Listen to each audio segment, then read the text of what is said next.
Hey everybody, Dutch Sense here. 12:52 a.m. Central Time on Thursday, May 21st, 2015.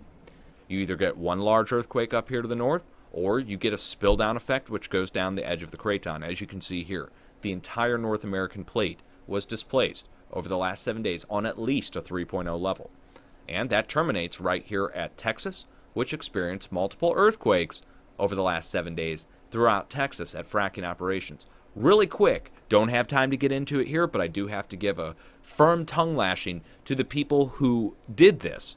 Down in Texas, they have now outlawed local people, townships, from being able to stop fracking. They have banned fracking bans, not allowing people to vote locally whether or not they want to allow it. So, if you've got a frack well that's being built next to a playground, guess what? Now you can't do anything in Texas. That's highly unacceptable. I don't have time to get into it now, but there's a law now that says if you live, that fracking causes earthquakes down here in Texas. At least in Oklahoma, they admit that fracking causes earthquakes.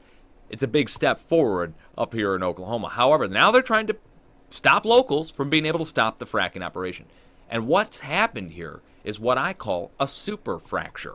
When one area goes, it causes a large earthquake that then fractures other wells that then cause other large earthquakes, which then fracture other wells. And it's a domino effect. And it's a super fracture, quote unquote, that extends from the area which originally fractures, usually due to overdue stress on the edge of the craton, which the oil companies and gas companies are not responsible for.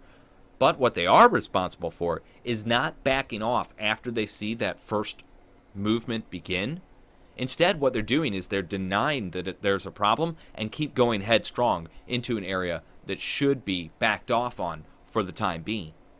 And we saw that happen in Arkansas when they were punching it in 2011. It led up to that 5.0 earthquake. The governor then held a moratorium on the fracking process and drew down well pressures. And guess what happened?